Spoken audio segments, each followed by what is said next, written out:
কাছে চাইলাম সমগ্র পৃথিবী মানুষ যেন সুস্থ থাকে, ভালো থাকে, পৃথিবী থেকে যেন অশুভ শক্তি দূর হয়। অনেক ছিল, আর সব মোটামুটি সব মিলিয়ে ভালো হয়েছে পুজো। এই বিগত 17 বছরের চেয়ে তো এবার মানে গতবার এবার সব ভালো হয়েছে, তা নিয়ে কোনো সংকোচ নেই। সিঁদুরের ঐতিহ্য বলতে মা দুর্গাকে আমরা সিঁদুর, ধান দুব্বা দিয়ে, মিষ্টি দিয়ে আজকে তার বাপের বাড়ি মর্তলোক থেকে তাকে তার শ্বশুর বাড়িতে স্বর্গলোকে মানে সে চলে গেল আর কি। তাকে সিঁদুর পরিয়ে আমরা নিজেও মানে আমরা মার কাছে এটা চাইলাম যাতে সে তার সঙ্গে সঙ্গে আমাদেরও যাতে শাখা সিঁদুর অক্ষয় থাকে, তার জন্য চাইলাম সে যেন ভালো থাকে, সুস্থ থাকে, কারণ তার ভালো থাকাতে আমার ভালো ছিল। আর পূজাটাও ভালোই কাটছে, ফ্যামিলি ফ্রেন্ড সবার সাথে সুন্দরই কেটেছে। জীবনে যাতে সামনে আরো উন্নতি করতে পারি, যে যে লক্ষ্যগুলো আছে লাইফে সেগুলো যাতে পূরণ করতে পারি, ফ্যামিলি মানুষজন যাতে ভালো থাকে, সবার যা মনস্কামনা আছে যাতে ভালো থাকে, সবাই সুস্থ সবল।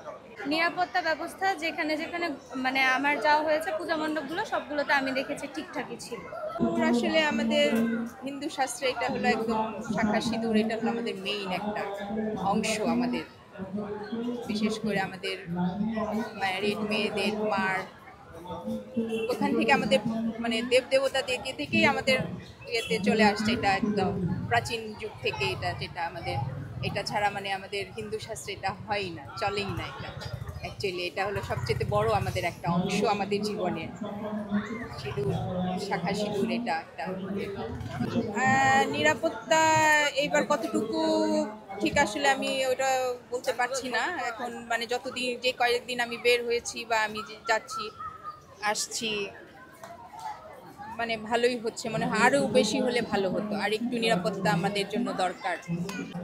এটা আসলে ছোটোবেলাটা আর বড়োবেলাটা দুটোই ডিফারেন্ট। ছোটোবেলায় যেটা ভেবে করে এসছি, হয়তো মা বাবা ভাই বোন বন্ধু বান্ধব নিয়ে, এখন হয়তো অন্যরকম একটা লাইফ, স্বামী সন্তান সংসার শ্বশুরবাড়ির লোকজন সবাইকে নিয়ে আমাদের এখন একটা, বলতে পারবো না বয়ফ্রেন্ডের কথাটা বলতে পারবো না, তবে এখন স্বামী সন্তান নিয়ে, যদিও এখন আমার সন্তান এখানে নেই, দেশের বাইরে আছে,